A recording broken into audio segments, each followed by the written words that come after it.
বল সুভদ্রা থেকে শুরু করে চারিদিকের মেয়েদের সাথে সাথে সন্দেশখালীর মেয়েরাও যে আজকে এসছে সন্দেশ দিতে, অর্থাৎ মিষ্টি সংবাদ দিতে, আমি সেই জন্য তাদেরকেও ধন্যবাদ জানাই। আপনারা সকলে ভালো থাকবেন, সুস্থ থাকবেন, সুন্দর থাকবেন। আর বাদবাকি কথাগুলো গর্জনে হবে। সবই যদি আজ হয়ে যায় তাহলে গর্জনটা কোথায় হবে? আর গর্জন যখন হবে একেবারে ধামসা মাদল, শঙ্খ কাসর, উলুধ্বনি, আজানের ধ্বনি সব হবে। पंजाबी भाई बहनों बोलो, पगड़ी पहना है इसी के लिए आपको खालिस्तानी बोला है। जिधर में बीजेपी जाएगा आपको आंदोलन कार्रवाई होना चाहिए। एक मुसलमान एसपी के बोलছে পাকিস্তানি, একটা পাঞ্জাবি সে তো পাগড়ি পরে। আমি দেখেছি যখন তারা বাইরেও ডিউটি করতে যায় এদেশ থেকে বিদেশে, তারা মাথায় করে গ্রন্থ সাহেবটা নিয়ে যায় আর পাগড়িও নিয়ে যায়। আর্মিতে যে ব্রিগেড আছে, পাঞ্জাবি ব্রিগেড নেই, সব থাকা সত্ত্বেও আজকে খালিস্তানি, পাকিস্তানি আর তৃণমূল মানে চোর। চোরদের বাবারা বসে আছে এখানে, চোরের মায়ের বড় গলা, শূন্য কলসি বাজে বেশি, মাদার অফ থিপস আর সাউথ মোস্ট, সব কটা চোর। বিজেপি করলে ওয়াশিং মেশিন, বিজেপি করলেই সাদা আর অন্য দল করলেই কাদা। শোনো বাবা, দিনও যেমন হয় রাতও তেমন হয়। আজ শুধু সূর্য দেখছো, সূর্যোদয় হলে সূর্যাস্ত হয়, আগামীকাল সূর্যাস্তও দেখবে। অপেক্ষা করো বন্ধু, অপেক্ষা করো। আমি এটুকু বলে আমি চন্দ্রিমা মালাদের সকলকে, রানাদের সকলকে অনেক ধন্যবাদ জানিয়ে আমি আমার ক্ষুদ্র বক্তব্য শেষ করলাম। জয় হিন্দ, জয় হিন্দ, বন্দে মাতরম, তৃণমূল কংগ্রেস জিন্দাবাদ, জয় বাংলা, জয় বাংলা, জয় বাংলা, মামাটি মানুষ জিন্দাবাদ, মামাটি মানুষ ধন্যবাদ, মামাটি মানুষ জিন্দাবাদ, মামাটি মানুষ জিন্দাবাদ, সবাই ভালো থাকুন। দেখা হবে ব্রিগেডের গর্জনে। আমি দেখব সেদিন গর্জন কার কত বেশি হয়। ভয়ঙ্কর গর্জন যেন হয়, যাতে দিল্লির বুকটা একটু কেঁপে যায় আর বাংলার নামে বদনাম করাটা একটু চেপে যায়। আমি এটুকু বলে আপনাদের সবাইকে বলি, আবার খেলা হবে, দেখা হবে, খেলতে হবে, জিততে হবে। সবাই আসবেন। অনেক অনেক ধন্যবাদ। আমি সবাইকে বলি, আমি শশীকে বলবো মাইকটা তুলে নিয়ে তাদের পলিটিক্যাল স্লোগান তারা দিয়ে দেবে। তার আগে যেহেতু এটা একটা ইন্টারন্যাশনাল উইমেন্স ডে, আমরা জনগণ মন অধি করব, যেটা হচ্ছে আমাদের রাষ্ট্রীয় গীত।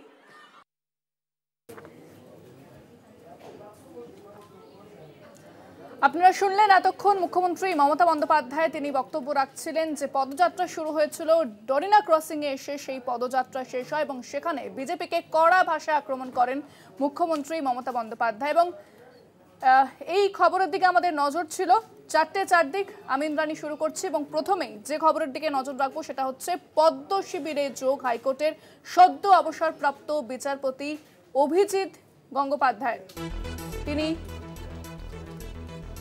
পদ্ম শিবিরে যোগ দিয়েছেন, বিজেপিতে যোগ দিয়েছেন অভিজিৎ গাঙ্গুলি। আজ বিজেপির পতাকা হাতে তুলে নেন শুভেন্দু অধিকারী, সুকান্ত মজুমদার সেখানে উপস্থিত ছিলেন এবং তারপরে সেখানে তিনি যোগদান করেন বিজেপিতে গিয়ে। বিষয়ে বিস্তারিত কথা বলবো। ফোনে রয়েছেন আমাদের প্রতিনিধি দেবম সরকার। দেবম, বিজেপিতে যোগ দিলেন অভিজিৎ গঙ্গোপাধ্যায়, সেখানে উপস্থিত ছিলেন শুভেন্দু অধিকারী, সুকান্ত মজুমদার এবং দুর্নীতিগ্রস্ত সরকারের বিরুদ্ধে লড়ার বার্তা দিয়েছেন বিজেপিতে যাওয়ার পর। দেখো, একেবারে এটাই কিন্তু যেটা জানা যাচ্ছিল যে এটাই হওয়ার ছিল এবং প্রাক্তন বিচারপতি অভিজিৎ গঙ্গোপাধ্যায় তিনি আজকে অফিসিয়ালি বিজেপিতে যোগদান করেন। সেখানে উপস্থিত ছিলেন বিরোধী দলনেতা শুভেন্দু অধিকারী, সুকান্ত মজুমদার, সহ অন্যান্য নেতৃত্বরা। এবং আজকে যদিও তিনি সংবাদ মাধ্যমের কাছে কিছু 1:1 কোয়েশ্চেন না নিলেও তিনি যেটা জানিয়েছেন যে বৃহত্তর যে এই মুহূর্তে যা চলছে, কারাপশন চলছে, তার বিরুদ্ধেই তার লড়াই, এবং যেভাবে তাকে দল ইউটিলাইজ করবে সব রকম ভাবেই তিনি প্রস্তুত দলকে সহযোগিতা করার জন্য। এবং এখনো পর্যন্ত তিনি প্রার্থী হবেন কি হবেন না সেটা দলের শীর্ষ কর্তারা ডিসাইড করবেন বা কেন্দ্রীয় নেতৃত্বরা ঠিক করবেন। কিন্তু এই মুহূর্তে তিনি যেটা জানিয়েছেন বা সুকান্ত মজুমদার যেটা জানিয়েছেন যে এই ধরনের প্রাক্তন বিচারপতি তার যা ভাবধারা, সেই ভাবধারাকে মাথায় রেখেই বিজেপি দল স্বচ্ছ মূর্তি ভাবধারা অটুট রাখতে কিন্তু সব রকম ভাবেই তাকে কিন্তু ব্যবহার করবে আগামী দিনেতে। এবং এখন দেখার বিষয় যে তিনি কোন কেন্দ্রের প্রার্থী হয়ে লড়েন বা কোন পদে তাকে নেওয়া হয় বা কোন দায়িত্ব তাকে দেওয়া হয়, সেদিকে কিন্তু আমাদের নজর রাখতে হবে। ধন্যবাদ দেবপাম। কথা বললাম প্রতিনিধি দেবপাম সরকারের সঙ্গে। বিজেপিতে যোগ দিয়ে কি বলেছেন অভিজিৎ গঙ্গোপাধ্যায়, শোনাব। যে আমাদের প্রথম উদ্দেশ্য হচ্ছে পশ্চিমবঙ্গ থেকে একটা দুর্নীতিগ্রস্ত দলের এবং একটা দুর্নীতিগ্রস্ত সরকারের বিদায় লগ্নের সূচনা করে দেওয়া এই লোকসভা ভোটে, যাতে 2026-এ তারা আর ক্ষমতায় আসতে না পারে। বিজেপির ক্ষমতায় আসা খুব দরকার বাংলার প্রয়োজনে, এবং একজন বাঙালি হিসেবে আমি অত্যন্ত কষ্ট পাই যখন দেখি যে বাংলা ক্রমাগত পিছিয়ে পড়ছে আর পিছিয়ে পড়ছে। যেখান থেকে এই দুর্নীতিগ্রস্ত দল এবং দুর্নীতিগ্রস্ত সরকার এদের বিরুদ্ধে একটা ভয়ঙ্কর লড়াই শুরু করা যায় এবং একটা সিরিয়াস লড়াই শুরু। অন্যদিকে এই বিষয়ে কি বলেছেন প্রদেশ কংগ্রেস সভাপতি অধীর রঞ্জন চৌধুরী এবং সেচ মন্ত্রী পার্থ ভৌমিক, শোনাব আপনাদের। রাজনীতি কে কি করবে না করে আমরা কি করে বলবো? বিচারপতি থাকা অবস্থায় তিনি যেগুলো সিদ্ধান্ত নিয়েছিলেন সেগুলো বাংলার মানুষের মধ্যে উৎসাহ জুগিয়েছিল, আশা জুগিয়েছিল, বিশেষ করে যারা নির্যাতিত বঞ্চিত মানুষ, এটুকু বলতে পারি। বাকি তার রাজনৈতিক জীবনে তিনি বিজেপিতে গেলে তো তাকে আমরা বলছি না যে ঠিক করছেন, তিনি ভুল করছেন, এটাই বলবো আমরা। আমি এটা তো বলতে পারি না যে একজন বিচারপতি কোন রাজনীতিতে যাবে, কোন দলে যাবে, আমার ইচ্ছা অনিচ্ছার উপর তা নির্ভর করবে, তা না। কিন্তু বিচারপতি ছিল যখন, তখন তাকে নিরপেক্ষ চরিত্র দেখতে চেয়েছিলাম, তিনি তার কিছুটা প্রমাণ দিয়েছিলেন। এখন রাজনীতি যখন করতে হবে তখন তো সেই জায়গায় থাকতে পারবেন না। আমরা আগে থেকেই জানতাম যে উনি যখন হাইকোর্টের চেয়ারে বসেছিলেন তখন উনি বিজেপিটাই করেন। আজকে সেদিন গোপনে করতেন, এখন প্রকাশ করতেন, এর মধ্যে খুব একটা তফাৎ। আমরা কিছুক্ষণ আগে শুনলাম মুখ্যমন্ত্রী মমতা বন্দ্যোপাধ্যায় তিনিও কিন্তু অভিজিৎ গঙ্গোপাধ্যায়ের নাম না করে তাকে আক্রমণ করেছেন, কটাক্ষ করেছেন। কি বলেছেন মুখ্যমন্ত্রী আরো একবার শোনাব আপনাদের। বিচারের বাণী নীরবে নিভিতে কাঁদে, রবীন্দ্রনাথ ঠাকুরের কথাই বলি। বিচারের চেয়ারে বসে বিজেপি বাবু বিজেপি পার্টিতে জয়েন করার কথা ঘোষণা করছেন। এদের দিকে তাকিয়ে মানুষ বিচার পাবেন বিচার। বিজেপি বললেই বিচার, রোজ একটা করে পিল খাচ্ছে এরা কেউ কেটা। তবে আমি খুশি যে তাদের মুখোশটা বেরিয়ে গেছে, মুখোশটা খুলে পড়েছে। মুখ এবং মুখোশ। আমরা প্রথম থেকে বলছিলাম হাজার হাজার ছাত্রছাত্রীর চাকরি গিয়ে বড় নেতা হয়ে গিয়েছিলেন, প্রতিদিন মিটিং করে বক্তৃতা দিচ্ছে, টিভিতে গিয়ে ইন্টারভিউ করছে। অভিষেককে তো নাম করে করে রোজ গালাগালি দিত। অনেক কিছু দেখেছি আমি। আজকে আপনি কোথায় গেলেন? কাল থেকে আপনার রায় তো জনগণ দেবে। পরের খবরে নজর রাখবো। গৃহীত হলো তাপস রায়ের ইস্তফা পত্র। অধ্যক্ষ বিমান বন্দ্যোপাধ্যায়ের হাতে তিনি ইস্তফা পত্র তুলে দিয়েছেন। বিধায়ক পদ থেকে ইস্তফা দিয়েছেন তাপস রায় এবং গতকাল তিনি গিয়েছিলেন ইস্তফা পত্র জমা করতে। ত্রুটি থাকার কারণে গৃহীত হয়নি গতকাল, তবে আজ তার ইস্তফা পত্র গৃহীত হয়েছে বলে কিন্তু জানা যাচ্ছে। বিষয়ে বিস্তারিত কথা বলবো। ফোনে রয়েছেন প্রতিনিধি দুর্গাদাস বন্দ্যোপাধ্যায়। দুর্গা, গতকাল ত্রুটি থাকায় ইস্তফা পত্র গৃহীত হয়নি তাপস রায়, আজকে গ্রহণ করা হয়েছে, কি জানতে পারছো বিষয়? দেখো, গতকালকেই গত কয়েকদিন ধরেই তুমি জানো যে তাপস রায়কে নিয়ে তৃণমূলের অন্দরে একটা দানাপোনাই চলছিল এবং তার মাঝে দাঁড়িয়েই তাপস রায় কিন্তু ইতিমধ্যেই বিজেপিতে যোগদান করেছেন এবং তার আগে কিন্তু রাজ্য বিধানসভা স্পিকার বিমান বন্দ্যোপাধ্যায়ের কাছে গিয়ে তিনি তার পদত্যাগপত্র জমা দিয়ে এসেছিলেন। যদিও বিমান বন্দ্যোপাধ্যায় বলেছিলেন যে এই যে পদত্যাগপত্রে কিছু টেকনিক্যাল ভুল রয়েছে সেগুলো রেকটিফাই করে দিতে হবে এবং সেই রেকটিফাই করার উদ্দেশ্যেই আজ তাপস রায় বিমান বন্দ্যোপাধ্যায়ের কাছে সঙ্গে দেখা করতে আসেন রাজ্য বিধানসভায় এবং সেখানে তিনি অন্তত 15-20 মিনিট সেখানে ছিলেন। সেখানে তিনি নতুন করে আবার নিজে হাতে লিখে তার পদত্যাগপত্র জমা দেন এবং তিনি স্পিকারকে মুখেও বলে আসেন যে কারুর দ্বারা প্ররোচিত হয়ে কারুর ভয়ে ভীতি সঞ্চারের মাধ্যমে তিনি কিন্তু দল ত্যাগ করেননি। তিনি সচেতনভাবে তিনি মনে করেছেন যে এই দল ত্যাগ করা উচিত, তাই তিনি বিধায়ক পদে এবং দল থেকে তিনি রিজাইন করেছেন। কিন্তু সব থেকে বিষয়টা যেটা দাঁড়ালো যে তাকে যখন আমরা প্রশ্ন করি যে তিনি যে ব্যথা বেদনার কথা কয়েকদিন ধরে বলে চলেছেন এবং সেই ব্যথা বেদনাকে সামনে রেখে তৃণমূল কংগ্রেস ত্যাগ করলেন, সেই ব্যথা বেদনার উপশম কি আদৌ নতুন দল বিজেপিতে হবে কিনা তিনি একটা কথা কিন্তু স্পষ্টভাবে বলে গেলেন যে দেখতে থাকুন, তৃণমূল কংগ্রেসের অন্দরে অনেকেরই আমার মতো ব্যথা বেদনা রয়েছে, তারাও উপশমের রাস্তা খুঁজছে। অতএব তিনি এটাই হয়তো মানে মনে করিয়ে দিয়ে গেলেন যে তার মতো অনেকেই এই রাস্তায় রয়েছে। সেটা অবশ্য আগামী দিন কি হয় তার দিকে আমাদের চোখ রাখতে হবে। ধন্যবাদ দুর্গা। কথা বললাম প্রতিনিধি দুর্গাদাস বন্দ্যোপাধ্যায়ের সঙ্গে। ইস্তফাপত্র গৃহীত হওয়ার পর কি বলেছেন তাপস রায় শোনাবো আপনাদের। আজকে তো কমপ্লিট হলো পদত্যাগের বিষয়টা, তো একটু ওই বুঝলো মানে টাইপ করা যায় না, হাতে লিখেই দিতে হয় এবং কারণ দর্শানোও যায় না। এতদিনের একটা সম্পর্ক, তো দীর্ঘদিনের একটা সম্পর্ক। 1985 সালে আমরা একসঙ্গে কাউন্সিলর ছিলাম, দীর্ঘদিনের একটা ওনার সঙ্গে সম্পর্ক। আর একটা নতুন এবং rest of my political life সেই ইনিংসটা যেন আমি ভালোভাবে যেন উপযুক্ত যোগ্যতার সঙ্গে যেন আমি পালন করতে পারি। আমি কি করে বলবো সেটা, আমি তো বলার কেউ নইও, and I am not suppose to say anything regarding this. ইস্তফাপত্র আজ গৃহীত হয়েছে তাপস রায়ের। তিনি গিয়েছিলেন বিমান বন্দ্যোপাধ্যায়ের কাছে ইস্তফাপত্র জমা করতে এবং সেখানে বেশ কিছুক্ষণ তিনি ছিলেন, দুজনের মধ্যে কথোপকথন হয়েছে এবং তারপরে কি জানাচ্ছেন অধ্যক্ষ বিমান বন্দ্যোপাধ্যায় শোনাবো আপনাদের। উনি স্বেচ্ছায় স্বতঃপ্রণোদিতভাবে এই পদত্যাগপত্র দিয়েছেন এবং আমি এটা গ্রহণ করেছি স্যাটিসফাইড হয়ে যে ইট ওয়াজ ভলান্টারিলি সাবমিটেড। কিছু বললেন? অনেক দেখা হলো আজকে। বললেন আমরা দীর্ঘদিন কাজ করেছি একসঙ্গে, বিধানসভায় ছিলেন, এইটুকুই আর কি বলবো, এর বাইরে আমার কিছু বলার নেই। আসছি পরের খবরে। এবার স্টেট ব্যাংক অফ ইন্ডিয়ার বিরুদ্ধে উঠল আদালত অবমাননার অভিযোগ। নির্বাচনী বন্ডের তথ্য প্রকাশ্যে না আনায় ওই অভিযোগ। সুপ্রিম কোর্টে মামলা করল অ্যাসোসিয়েশন ফর ডেমোক্রেটিক রিফর্মস। আদালত অবমাননায় অভিযুক্ত এসবিআই, নির্বাচনী বন্ডের তথ্য না দেওয়ায় মামলা। সুপ্রিম কোর্টে মামলা এডিআর এর। রাজনৈতিক অর্থ সংগ্রহ প্রক্রিয়ায় স্বচ্ছতা আনতে নির্বাচনী বন্ড বিক্রিতে স্থগিতাদেশের নির্দেশ দেয় সুপ্রিম কোর্ট।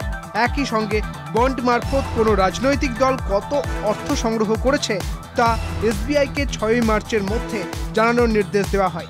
এসবিআই এর তথ্য 13 মার্চ জাতীয় নির্বাচন কমিশনকে তাদের ওয়েবসাইটে প্রকাশেরও নির্দেশ দেয় সুপ্রিম কোর্ট।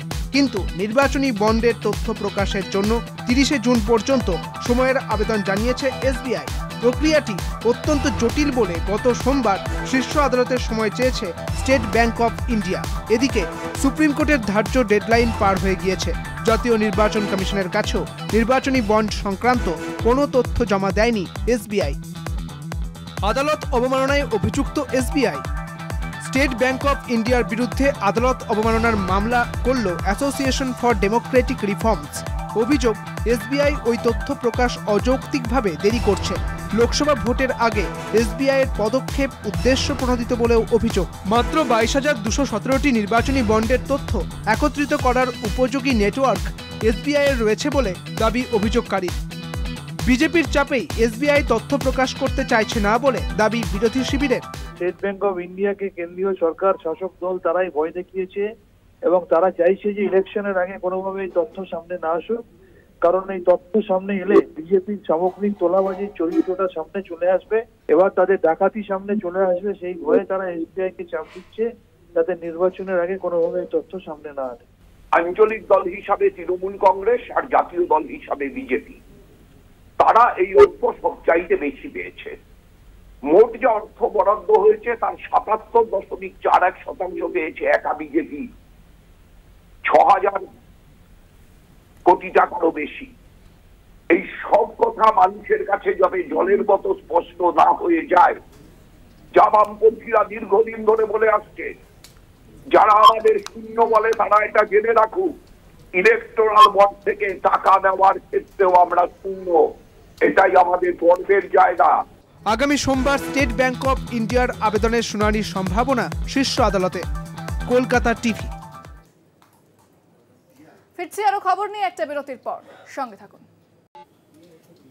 বিরতিতে যাওয়ার আগে যে খবরের দিকে নজর রেখেছিলাম, অর্থাৎ ইলেকট্রাল বন্ড নিয়ে যে বিতর্ক চলছিল, সেখানে কিন্তু এবার নতুন করে অভিযোগ উঠলো এসবিআই বিরুদ্ধে। যেখানে যে তথ্য চাওয়া হয়েছিল সেই তথ্য প্রকাশে গড়িমসি করছে এসবিআই। এবার স্টেট ব্যাংক অফ ইন্ডিয়ার বিরুদ্ধে উঠলো আদালত অবমাননার অভিযোগ। নির্বাচনী বন্ডে তথ্য প্রকাশে না আনায় এই অভিযোগ সুপ্রিম কোর্টে মামলা করলো অ্যাসোসিয়েশন ফর ডেমোক্রেটিক রিফর্মস, এবং এই আদালত অবমাননার অভিযোগ উঠেছে এসবিআইয়ের বিরুদ্ধে। আমি এ বিষয়ে কথা বলবো। আমাদের সঙ্গে নিউজ রুমে রয়েছেন আমাদের পলিটিক্যাল এডিটর আশিস চট্টোপাধ্যায়। আশিস, যে ইলেকট্রাল বন্ড, এই বন্ড নিয়ে বেশ কিছুদিন ধরে বিতর্ক চলছিল, যেটা শীর্ষ আদালত পর্যন্ত গিয়েছিল। এবার এসবিআইকে বলা হয়েছিল তাকে তথ্য প্রকাশ করতে, কিন্তু এসবিআই কিন্তু সময় চাইছে, তারা এখনই সেটা প্রকাশ করতে পারছে না, তারা আরো সময় চেয়ে নিচ্ছে। সেটা কি লোকসভা নির্বাচনের আগে কোথাও এই গড়িমসির সংক্রান্ত একটা তাদের ইঙ্গিত আসছে, নাকি এসবিআইয়ের অন্য কোনো সেখানে চিন্তা ভাবনা রয়েছে, কি জানা যাচ্ছে? দেখো, প্রথমে ঘটনাক্রম কিভাবে পরপর এগিয়েছে সেটা একটু আমাদের মনে করা দরকার। 18 সালের একটি আইনের ভিত্তিতে 2019 সাল থেকে ইলেকট্রাল বন্ড ব্যবস্থা চালু হয়। এখানে বড় লোকেরা মূলত তারা বন্ড কিনবেন এসবিআই এর থেকে, এবং সেই বন্ড কেনার 15 দিনের মধ্যে যাকে যে রাজনৈতিক দলকে সেই বন্ড তিনি দিতে চান সেই রাজনৈতিক দলকে দেবেন, এবং রাজনৈতিক দল সেই বন্ডটা ক্যাশ করবে, অর্থাৎ ভাঙিয়ে নেবে, নিজেদের অ্যাকাউন্টে টাকাটা নিয়ে যাবে। এই ব্যবস্থা পুরো 5 বছর চলবার মধ্যেই সুপ্রিম কোর্টে এ নিয়ে একাধিক মামলা হয়। যারা মামলা করেছিল তার মধ্যে একটি রাজনৈতিক দল সিপিআইএমও ছিল, এবং 2-1টি অধিকার সংগঠনও ছিল। সেই মামলার চলার পরে, কয়েক বছর চলার পরে, চলতি বছরের 15 ফেব্রুয়ারি সুপ্রিম কোর্ট রায় দেয় যে ইলেকট্রাল বন্ড ব্যবস্থা অসাংবিধানিক, বেআইনি, এবং তখন সুপ্রিম কোর্ট রায় দিয়েছিল যে 3 সপ্তাহের মধ্যে এসবিআইকে সমস্ত তথ্য নির্বাচন কমিশনকে তুলে দিতে হবে। নির্বাচন কমিশন ওই তথ্য পাওয়ার পরে 13ই মার্চের মধ্যে সেটা প্রকাশ্যে আনবে, অর্থাৎ ভারতের সব নাগরিক জানতে পারবেন কারা বন্ডের মাধ্যমে কারা টাকা দিয়েছে এবং কোন রাজনৈতিক দলগুলো সেই টাকা পেয়েছে। 6 মার্চ 3 সপ্তাহ সময় দেওয়া হয়েছিল এসবিআইকে। এসবিআই 4 মার্চ অর্থাৎ 2 দিন আগে থাকতে সুপ্রিম কোর্টে গিয়ে বলে যে আমাদের অনেক কাজ, এত কাজ আমরা অত অল্প সময়ে করতে পারবো না, সুতরাং আমাদের সময় বাড়িয়ে 30 জুন করা হোক। এই যে আবেদনটা, সেই আবেদনটা খুবই আশ্চর্যজনক, তার কারণ 3 সপ্তাহ সময় যথেষ্ট। আজকের দিনে ডিজিটাল এজে 3 সপ্তাহ সময় যথেষ্ট। মাত্র 22,200টি ইলেকট্রাল বন্ড ইতিমধ্যে তার মাধ্যমে টাকা লেনদেন হয়েছে, তার তথ্যটা সাজিয়ে ফেলতে 3 সপ্তাহ যথেষ্ট। স্বভাবতই প্রশ্ন উঠছে এবং সন্দেহ দেখা দিচ্ছে, যেটা ইন্দ্রাণী তুমি খুব স্পষ্ট করেই বললে, যে নির্বাচনের আগে যদি দেখা যায় যে ইলেকট্রাল বন্ডের মাধ্যমে হাজার হাজার কোটি টাকা কোন দলগুলোর পকেটে গেছে এবং কোন বড় বড় কর্পোরেটরা সেই টাকা দিয়েছে রাজনৈতিক দলগুলোতে, এবং তার বিনিময়ে সেই কর্পোরেট সংস্থাগুলো কি কি সুবিধা ইতিমধ্যেই সরকার থেকে পেয়েছে, তাহলে এই প্রচারের সামনা করা বিজেপির পক্ষে খুব সমস্যাজনক হয়ে দাঁড়াতে পারে।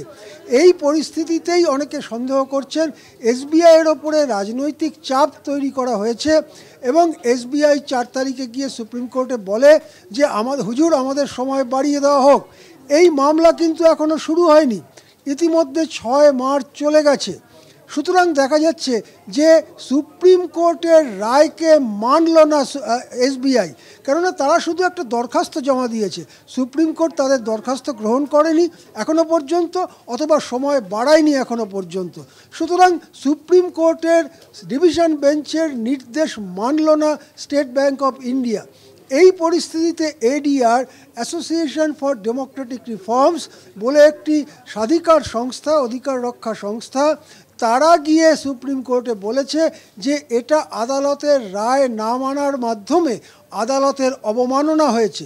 সেই মামলা ইতিমধ্যেই ফাইল হয়েছে, মামলার শুনানি কবে হবে সেটা আমরা দেখব।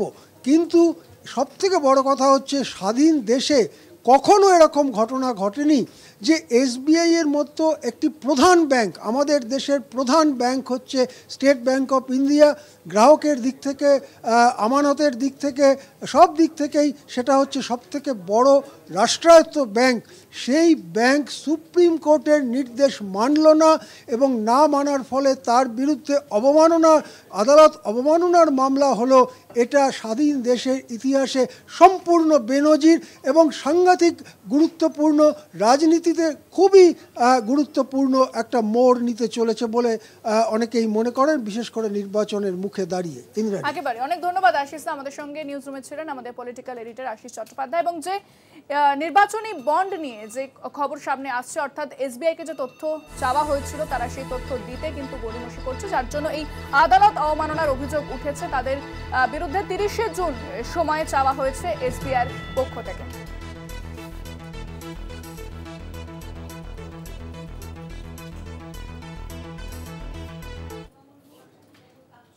এবার যে খবরের দিকে নজর রাখবো, আমরা জানি গতকাল শেখ শাহজাহান তাকে কিন্তু সিবিআইয়ের হেফাজতে নেওয়া হয়েছে। এরপরেই জিজ্ঞাসাবাদ শুরু হয় শাহজাহানকে, তবে মুখে কুলুপ শেখ শাহজাহানের। সিবিআই হেফাজতে কোনো কথাই বলছে না শাহজাহান, এমনটাই কিন্তু জানতে পারা যাচ্ছে। আরো বিস্তারিত জানবো, ফোনে রয়েছেন আমাদের প্রতিনিধি রিয়া মাঝি। রিয়া, ঠিক কি জানা যাচ্ছে সিবিআই সূত্রে? কারণ বলা হচ্ছে যে এখনো পর্যন্ত কিন্তু কোনো মুখ খোলেনি শেখ শাহজাহান। একদমই, দেখো তাকে যে প্রশ্ন করা হচ্ছে সেই কোনো প্রশ্নেরই তিনি সদ উত্তর দিচ্ছে না বলে এমনটাই সিবিআই সূত্রের খবর। গতকাল রাতেই তাকে নিজেদের হেফাজতে পেয়েছে সিবিআই, এবং যখনই তিনি বুঝতে পেরেছেন যে তাকে সিবিআই নিয়ে যাচ্ছে বা সিবিআই কাস্টাডিতেই তাকে থাকতে হবে, তখন থেকেই কিন্তু রীতিমতো মুখে কুলু পেটেছে তিনি, এবং কোনো রকমই কোনো কথা বলছেন না। গতকাল রাতে যখন তাকে সিবিআই দপ্তরে আনা হয়েছিল, তারপর তাকে খাবার দেওয়া হয়েছিল, সেই খাবারও তিনি খেতে চাননি, তাকে জোর করে খাবার খাওয়ানো হয়েছে। এবং তারপরে আজকে সকাল থেকে যেটা দেখা যাচ্ছে যে ডেপুটি ডিরেক্টর, যিনি কিনা ইডির ডেপুটি ডিরেক্টর, তিনি এসেছিলেন এবং তিনি এসে তার বয়ান রেকর্ড করার জন্য এসেছিল।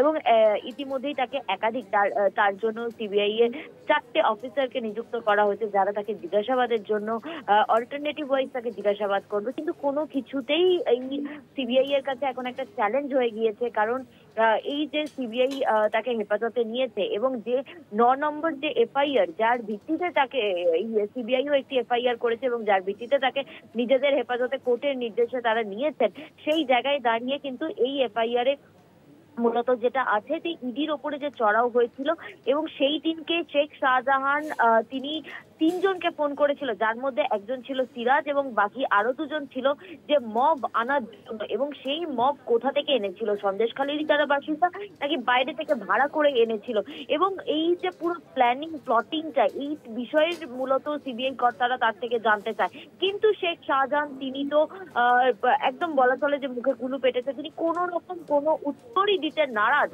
সিবিআই কে, এমনটাই কিন্তু সূত্র মারফত জানা যাচ্ছে। রিয়া, তাকে যে জিজ্ঞেস করা হচ্ছে এটির ওপর যে হামলা করা হয়েছিল সেই বিষয়টা নিয়ে যে জিজ্ঞাসাবাদ চলছে, এছাড়াও কি আর কিছু জানতে চাওয়া হচ্ছে শাহজাহানের কাছ থেকে, কি জানতে পারছো? দেখো, আজকে মূলত তারা যা প্ল্যান করেছে, অর্থাৎ সিবিআই সূত্র মারফত যেমনটা জানা যাচ্ছে যে আজকের যে প্রশ্নমালা রয়েছে তাতে কিন্তু মূলত যে সিবিআই নেজার থানার যে এফআইআর নাম্বার 9 এর যে কেস রয়েছে, যেখানে কমপ্লেনেন্ট হিসাবে রয়েছে ইডি ডেপুটি ডিরেক্টর গৌরব, তিনি রয়েছেন এই কমপ্লেনেন্ট হিসাবে, এবং সেখানে যে কমপ্লেন করা হয়েছে যে ইডির ওপরে চড়াও হয়েছিল, ইডির থেকে একাধিক তাদের গুরুত্বপূর্ণ জিনিস ছিনিয়ে নেওয়া হয়েছিল, এই যে পুরো বিষয়টা সেটাকে কিন্তু আজকে তারা হেড করেছে, এবং সেই কারণের জন্যই আজকে যে প্রশ্নমালা সাজানো হয়েছে মূলত এই সমস্ত জিনিস নিয়ে। এবং শুধু এখানেই শেষ নয়, এখনো অনেকটা দিন সময় রয়েছে সিবিআই এর হাতে। তারা এর বাইরে গিয়েও শেখ শাহজাহানকে যে তার যে এই এত বিস্তার, তার যে বিভিন্ন জায়গায় তার যে এই কন্ট্যাক্ট বা তার বিভিন্ন কুকীর্তি, সেগুলো নিয়েও কিন্তু জিজ্ঞাসাবাদ করা হবে, সেগুলোও সিবিআই এর নজরে রয়েছে, সেগুলো প্রশ্নমালা তৈরি রয়েছে। কিন্তু আজকের জন্য শুধুমাত্র এফআইআর নাম্বার 9 এর ভিত্তিতেই তাকে জিজ্ঞাসাবাদ করা হচ্ছে বলে সূত্র মারফত জানা যাচ্ছে। একেবারে ধন্যবাদ রিয়া, কথা বললাম প্রতিনিধি রিয়া মাটির সঙ্গে।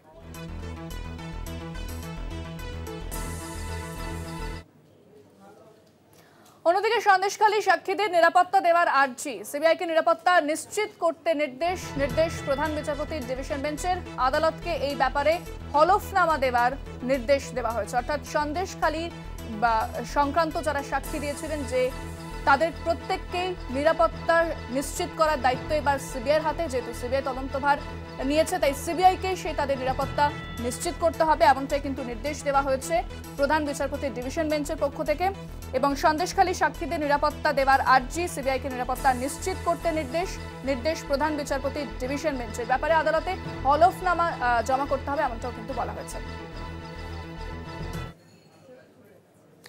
সময় এখন আরো একটা বিরতির, সঙ্গে থাকুন। আজ আবারও সন্দেশখালী যাওয়ার পথে বাধাপ্রাপ্ত হন বিজেপির মহিলা নেতৃত্ব। তাদেরকে সেখান থেকে উঠিয়ে দেওয়ার চেষ্টা করা হয় পুলিশের পক্ষ থেকে। তারা সন্দেশখালী যাচ্ছিলেন এলাকা পরিদর্শন করতে, তারপরে বাধাপ্রাপ্ত হন বিজেপির মহিলা নেতৃত্ব। অগ্নিমিত্র পাল সহ বিজেপির মহিলা নেতৃত্ব, তাদেরকে নিউ টাউনে আটকানো হয়। পুলিশের সঙ্গে বচসা চলে মহিলা নেতৃত্বের। এরপরে তাদেরকে সেখান থেকে নিয়ে যাওয়া, তাদেরকে সেখান থেকে উঠিয়ে দেওয়া হয়। সন্দেশখালী যাওয়ার পথে বিজেপিকে আটকালো পুলিশ, নিউ টাউনে আটকালো বিজেপির মহিলা নেতৃত্ব।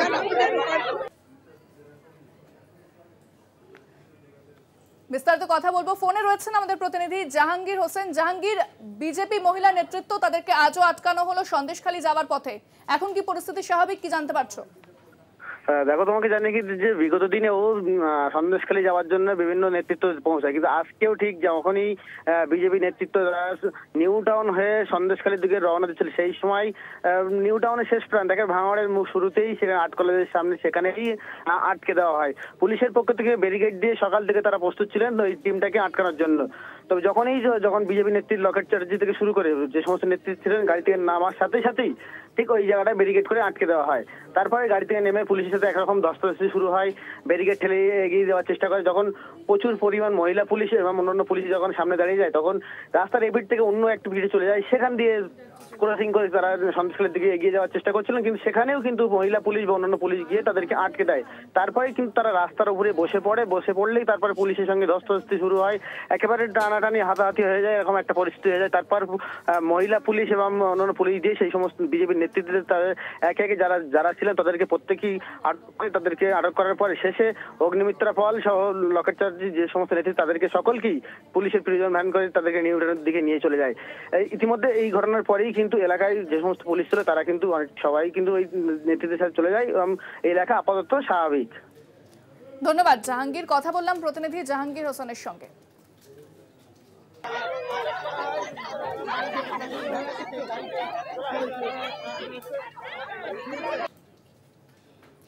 অন্যদিকে আজকে কিন্তু মমতা বন্দ্যোপাধ্যায়ের যে মিছিল ছিল সেই মিছিলে হাঁটতে দেখা যায় সন্দেশখালীর মহিলাদের। যে সন্দেশখালীর মহিলাদের নিয়ে বারবার সরব হয়েছে বিরোধী দল এবং বিজেপি, এবং সন্দেশখালীর মহিলাদের সুরক্ষার কথা তারা বারবার তুলে ধরেছে, সেই সন্দেশখালীর মহিলারা কিন্তু আজকে মমতা বন্দ্যোপাধ্যায়ের মিছিলে ছিলেন। মমতা বন্দ্যোপাধ্যায়ের সঙ্গে পা মেলান তারা এবং সন্দেশখালী নিয়েও মমতা বন্দ্যোপাধ্যায় বার্তা দেন বিজেপিকে, যেখানে তিনি বলেন যে বাংলায় সবচেয়ে সুরক্ষিত মহিলারা, বাংলাতেই একমাত্র মহিলারা সুরক্ষিত, এবং বিজেপি যে অন্যান্য রাজ্যে তারা শাসন করছে সেখানে কিন্তু মহিলারা সেভাবে সুরক্ষিত নয়। একদিকে যেরকম মণিপুর হাতরাস নিয়ে কোনো কথা বলে না বিজেপি, তবে বাংলায় এসে তারা সন্দেশখালী নিয়ে কথা বলছে, ভুয়ো সংবাদ তারা ছড়ানোর চেষ্টা করছে, এমনটাই কিন্তু বলেছেন মুখ্যমন্ত্রী মমতা বন্দ্যোপাধ্যায়। এবং মুখ্যমন্ত্রীর এই মিছিল আজকে সন্দেশখালী মহিলারা পা মিলিয়েছেন মমতা বন্দ্যোপাধ্যায়ের সঙ্গে। কি বলেছেন আজকে মমতা বন্দ্যোপাধ্যায়, কি বার্তা দিয়েছেন শোনাব আপনাকে। সন্দেশখালী নিয়ে অনেকে ভুয়ো সন্দেশও দিয়েছেন। সন্দেশ মানে হিন্দিতে বলে আবার সংবাদ। একটা জায়গার নাম আমাদের বাংলায় বলে মিষ্টি এক রকমের, আর সন্দেশ মানে সংবাদও আছে। যেভাবে আপনারা কয়েকটা ঘটনা নিয়ে, হতেই পারে হাতের 5টা আঙুল তো সমান নয়, কিছু কিছু জায়গায় অনেক সময় আমাদের নলেজে থাকে না, যদি কোনো কিছু অন্যায় হয়েও থাকে সঙ্গে সঙ্গে আমাদের নলেজে আসলে আমরা সেটা অ্যাকশান নিই। এবং আমি তৃণমূল কংগ্রেস কর্মীদেরও গ্রেপ্তার করতে আমি কখনো কার্পণ্য বোধ করি না।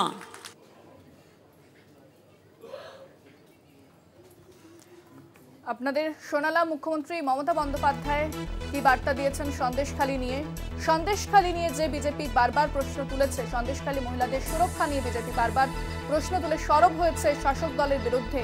এবার মুখ্যমন্ত্রী মমতা বন্দ্যোপাধ্যায়ের আজ যে মিছিল ছিল ডরিনা ক্রসিং পর্যন্ত, সেই মিছিলে পা মিলিয়েছেন সন্দেশখালীর মহিলারা। মমতা বন্দ্যোপাধ্যায় বলেন বাংলার সবচেয়ে বেশি সুরক্ষিত মহিলারা, এবং বিজেপি শাসিত যে সমস্ত রাজ্য আছে, হাতরাস মণিপুর নিয়ে বিজেপি কেন চুপ রয়েছে, তাদের সেখানে কোনো বিচার হয় না, সেই বিষয়ে তারা কোনো কথা বলে না, কিন্তু বাংলায় এসে তারা রাজনীতি করে। সন্দেশখালী নিয়ে সরব হন মুখ্যমন্ত্রী মমতা বন্দ্যোপাধ্যায় এবং তিনি বলেন যে ভুয়ো সংবাদ ছড়ানো হচ্ছে সন্দেশখালী বিষয়, এমনটাও কিন্তু মুখ্যমন্ত্রী বলেছেন। সন্দেশখালী নিয়ে দেখেছি বারবার তৃণমূলকে নিশানা করেছে বিজেপি এবং মহিলাদের সুরক্ষা নিয়ে তারা প্রশ্ন তুলেছে। তবে আজ এই মিছিল, মুখ্যমন্ত্রী এই মিছিল থেকে বার্তা দিয়েছেন যে সন্দেশখালীর মহিলারা সুরক্ষিত অন্যান্য মহিলাদের মতোই, এবং তারা মমতা বন্দ্যোপাধ্যায়ের আজকে এই মিছিলে পা মিলিয়েছেন। আরো একবার শোনাবো আপনাদের কি বলেছেন মুখ্যমন্ত্রী। সন্দেশখালী নিয়ে অনেকে ভুয়ো সন্দেশও দিয়েছেন। সন্দেশ মানে হিন্দিতে বলে আবার সংবাদ। একটা জায়গার নাম আমাদের বাংলায় বলে মিষ্টি এক রকমের, আর সন্দেশ মানে সংবাদও আছে। যেভাবে আপনারা কয়েকটা ঘটনা নিয়ে, হতেই পারে হাতের 5টা আঙুল তো সমান নয়, কিছু কিছু জায়গায় অনেক সময় আমাদের নলেজে থাকে না, যদি কোনো কিছু অন্যায় হয়েও থাকে সঙ্গে সঙ্গে আমাদের নলেজে আসলে আমরা সেটা অ্যাকশান নিই। এবং আমি তৃণমূল কংগ্রেস কর্মীদেরও গ্রেপ্তার করতে আমি কখনো কার্পণ্য বোধ করি না। আসছি পরের খবরে। আলিপুরদুয়ারে জারি বার্লা টিগ্গা চাপানোতর। বিধায়কের বিরুদ্ধে বিপুল পরিমাণ সম্পত্তি বাড়ার অভিযোগ কেন্দ্রীয় প্রতিমন্ত্রী জন বার্লা। বিধায়ক কেন্দ্রীয় প্রতিমন্ত্রী দড়ি টানাটানিতে বেকায়দায় বিজেপির শক্ত ঘাঁটি আলিপুরদুয়ার। আলিপুরদুয়ারের বিজেপির প্রার্থী ঘোষণার পর থেকেই শুরু হয়েছে কেন্দ্রীয় প্রতিমন্ত্রী জন বার্লা আর এবারের বিজেপি প্রার্থী মনোজ টিগ্গার চাপানোতর। মনোজ টিগ্গাকে নিয়ে ফের বিস্ফোরক কেন্দ্রীয় প্রতিমন্ত্রী জন বার্লা। বিধায়ক হওয়ার পর মনোজ টিগ্গার সম্পত্তি বিপুল পরিমাণে বেড়েছে বলে দাবি তার দলেরই সাংসদ জন বার্লার। টিগ্গার প্রার্থীপদ বাতিলের দাবিও তুলেছেন তিনি। ভোটের টিকিট না পেয়েই মনোজকে বারবার সাংসদ নিশানা করছেন বলে ধারণা ওয়াকিবহাল মহলের। 15টা টিপার চলে ভুটানে ডোলোমাইটের, ওর 15টা গাড়ি টিপার চলে, ওইটা চোখে নাই, মানুষের চোখে নাই। হ্যাঁ, সেরে ও পেট্রোল পাম্প চালাচ্ছে, ঠিক আছে ওইটা। হ্যাঁ, জমি কিনেছে, বাড়ি ঘর বানাইছে, শুধু আমার কমপ্লেন করেছে। আমি আদিবাসীরা কোনোদিন বাড়ি বানাইতে পারবে না? হ্যাঁ, আদিবাসীরা কোনোদিন বিল্ডিং বানাইতে পারবে না? আরে বানাইছি তো মানুষকে সেবার জন্য। ওয়াকিবহাল মহলের ধারণা উত্তরবঙ্গে জনপ্রিয়তা হারিয়েছেন জন বার্লা, সেই কারণেই এবার আলিপুরদুয়ারে প্রার্থী বদল করেছে বিজেপি। যদিও 2019-এর লোকসভা এবং 21-এর বিধানসভায় প্রাপ্ত ভোট সংখ্যার নিরিখে আলিপুরদুয়ারে ভালো জায়গাতেই ছিল বিজেপি। 2019-এর লোকসভা ভোটে জন বার্লা পেয়েছিলেন 7,50,804 ভোট। তার নিকটতম প্রতিদ্বন্দ্বী তৃণমূলের দশরথ তির্কি পেয়েছিলেন 5,68,015টি ভোট। 2021-এর বিধানসভা ভোটে মাদারিহাট বিধানসভা কেন্দ্রে মনোজ টিগ্গা পেয়েছিলেন 90,718টি ভোট। তৃণমূলের রাজেশ লাকড়া পান 61,033টি ভোট। উত্তরবঙ্গে একসময় বিজেপির শক্ত ঘাঁটি ছিল, সেই ঘাঁটিতেই এবার প্রার্থী পদ নিয়ে বার্লা টিগ্গা দ্বন্দ্বে সিঁদুরে মেঘ দেখছে রাজনৈতিক মহল। যদিও সমস্যা মেটাতে সচেষ্ট হয়েছেন মনোজ, ইতিমধ্যেই জন বার্লার বাড়িতে দেখা করতে গিয়েছিলেন বিজেপির রাজ্য সম্পাদক এবং খোদ এবারের প্রার্থী মনোজ টিগ্গা। তবে তাতেও বরফ গলেনি, উল্টে তাঁদের যাওয়ার পর আগুনে ঘি পড়ার মতো পরিস্থিতির সৃষ্টি হয়েছে। টিগ্গা তাঁর বাড়ি ফিরে যাওয়ার পরেই ফের সুর চড়িয়েছেন বার্লা, যদিও হাসি মুখেই সমালোচনা সামলেছেন টিগ্গা। দেখুন, ওনার কথাতে কোনো সত্যতা নেই, ঠিক আছে। বাদ বাকি এটুকু বলতে পারি যে কোন কেন্দ্রে কে প্রার্থী হবে সেটা কেউ ঠিক করতে পারে না, সেটা আমাদের কেন্দ্রীয় নির্বাচন সমিতি ঠিক করেন যে কোন কেন্দ্রে কি প্রার্থী হবে। সম্পত্তির পরিমাণ নিয়ে টিগ্গা বার্লা চাপানউতরের মাঝে তৃণমূলের নিশানায় বিজেপির দুই নেতাই। আয় বহির্ভূত সম্পত্তির মালিকানা এবং বেআইনি ব্যবসার মালিকানায় দুই নেতাই অভিযুক্ত বলে দাবি তৃণমূল শিবিরের।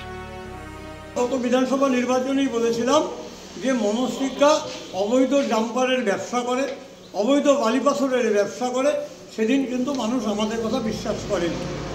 আজ যখন তাদের সাংসদ বলছে, মানুষকে ভাবতে হবে সত্যতা। আর যিনি বলছেন তিনিও একটা প্রাসাদ তৈরি করেছেন চাপাতি বাগানের জমির মধ্যে, যার নিজস্ব জমি না। হ্যাঁ, তো এইবার আমরা দেখব যে ইডি কখন আসে, সিবিআই কখন আসে।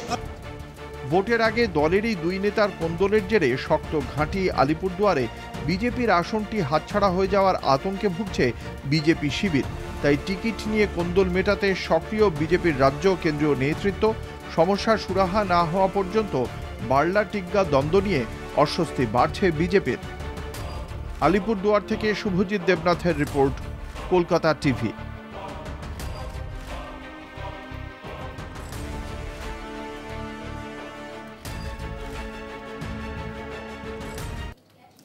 সময় একটা বিরতির, সঙ্গে থাকুন। ফিরে এলাম বিরতির পর। হিংসামুক্ত নির্বাচন নিশ্চিত করতে কড়া নির্দেশ কমিশনের, কড়া বার্তা দেওয়া হয়েছে রাজ্য পুলিশকেও। এই পরিস্থিতিতে বীরভূমের হাতিয়া গ্রাম থেকে গ্রেফতার আগ্নেয়াস্ত্র সহ দুই দুষ্কৃতী। পুলিশ সূত্রে খবর, বিহারের মুঙ্গের থেকে এক্সপোর্ট নিয়ে চলছিল অবৈধভাবে বন্দুক তৈরির কাজ। সাম্প্রতিক অতীতে বীরভূমে বোমা উদ্ধার একাধিক জায়গা থেকে হয়েছে। কিভাবে এলাকায় এত বোমা পাওয়া যাচ্ছে, কাদের মদতে এলাকায় বোমা বারুদের শিল্প তৈরি হচ্ছে, কেন্দ্রীয় বাহিনীর টহল চলছে, তারপরেও ভোটারদের মনে প্রশ্ন, আদেও কি জঙ্গল মহলে শান্তিপূর্ণ ভোট হবে? बहुत से इन्फ्लुएंशियल पर्सन्स ऐसे हैं जो वोटिंग को रोकने की और इन्फ्लुएंस करने की कोशिश करते हैं। कहीं कहीं घटनाएं घटती हैं बॉम्ब थ्रो करने की, मोलेस्टेशन की या इंटिमिडेशन की, उनको रोका जाए। किसी भी सूरत में वायलेंस की पूरे चुनाव में कोई जगह नहीं है। নির্বাচন কমিশনের বার্তা, বাংলার ভোটে জিরো টলারেন্স।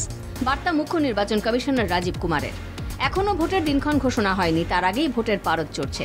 জেলায় জেলায় কেন্দ্রীয় বাহিনীর টহল বুঝিয়ে দিচ্ছে ভোট আসন্ন। রাজনৈতিক মহলের মতে যে কোনো ভোটে বীরভূম বারুদের স্তূপে পরিণত হয়। কখনো ড্রামের মধ্যে, নদীর পাড়ে, কখনো পরিত্যক্ত শৌচাগারের চেম্বার, কখনো আবার ঝোপে উদ্ধার হয় বোমা। সাম্প্রতিককালে বীরভূম জেলার একাধিক জায়গা থেকে উদ্ধার হয়েছে প্রচুর পরিমাণে তাজা বোমা। এবার বীরভূমের হাতিয়া গ্রাম থেকে গ্রেফতার আগ্নেয়াস্ত্র সহ দুই দুষ্কৃতী। পুলিশ সূত্রে খবর, বিহারের মুঙ্গের থেকে এক্সপার্ট নিয়ে চলছিল অবৈধভাবে বন্দুক তৈরির কাজ। গোপন সূত্রে খবর পেয়ে বীরভূমের লাভপুর থানার পুলিশ হানা দেয়। বচসা বাঁধে পুলিশ এবং দুষ্কৃতীদের মধ্যে।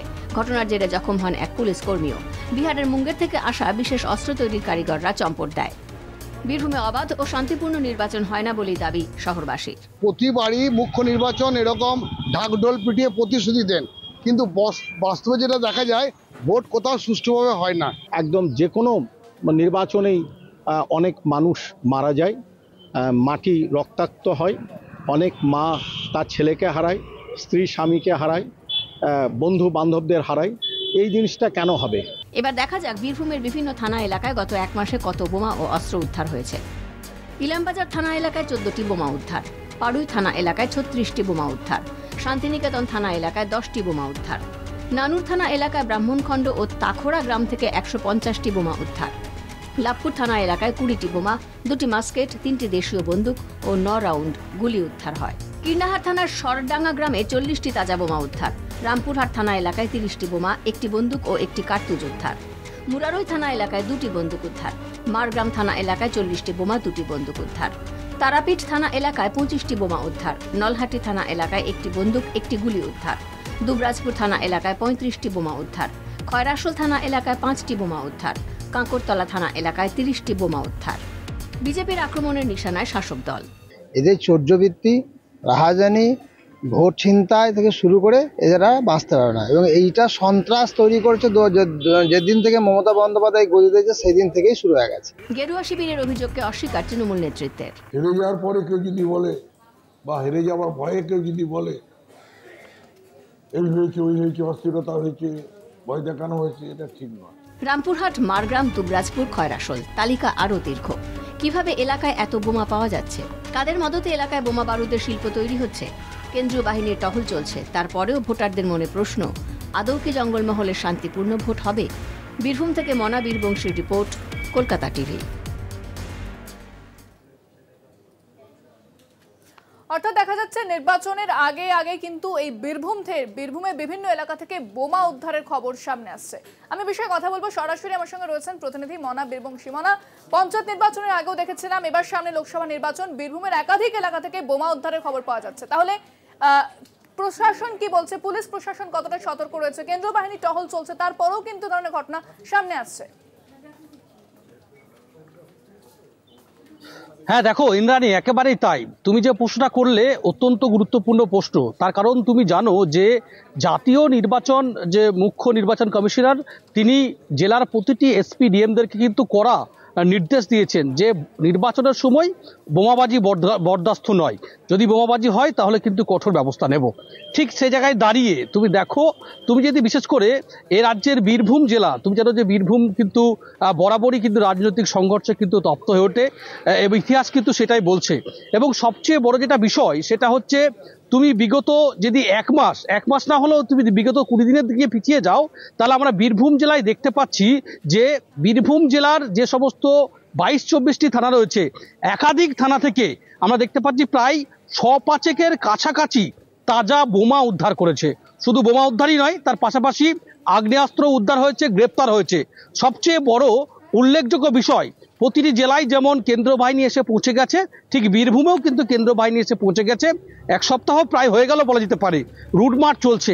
এরই মধ্যে লাভপুরে কিন্তু একটা নিঃসন্দেহে বড় ঘটনা কিন্তু ঘটে গেল।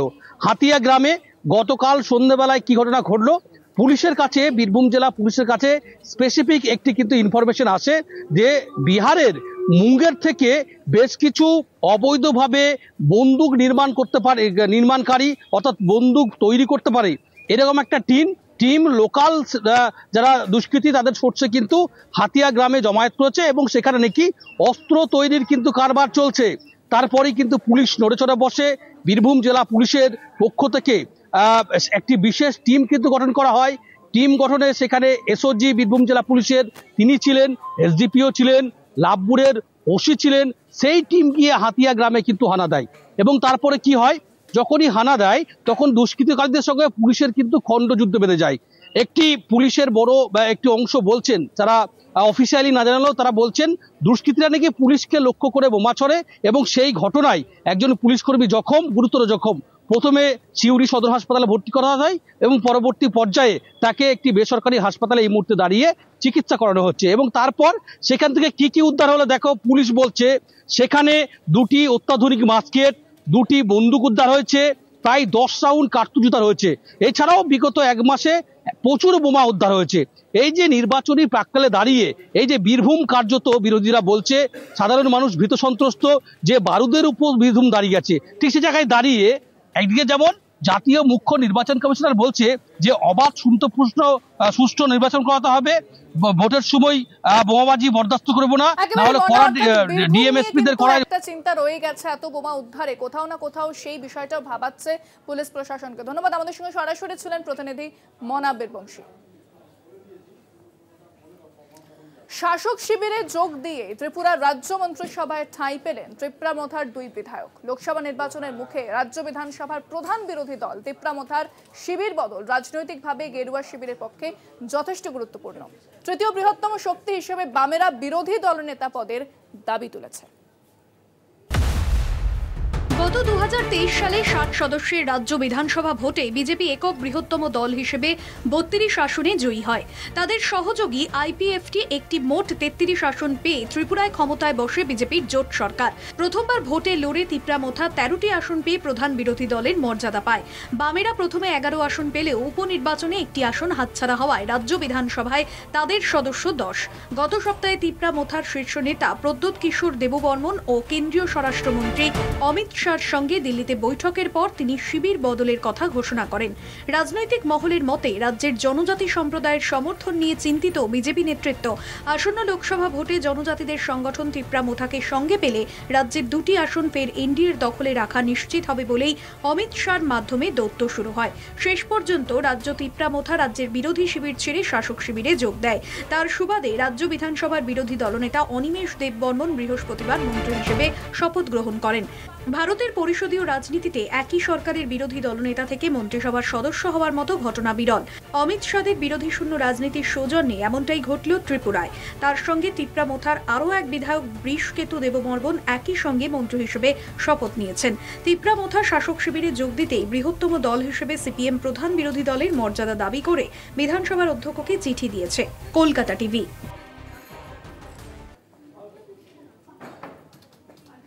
4টে 4 দিক এখন এই পর্যন্তই। দেখছেন কলকাতা টিভি, রাত দিন 7।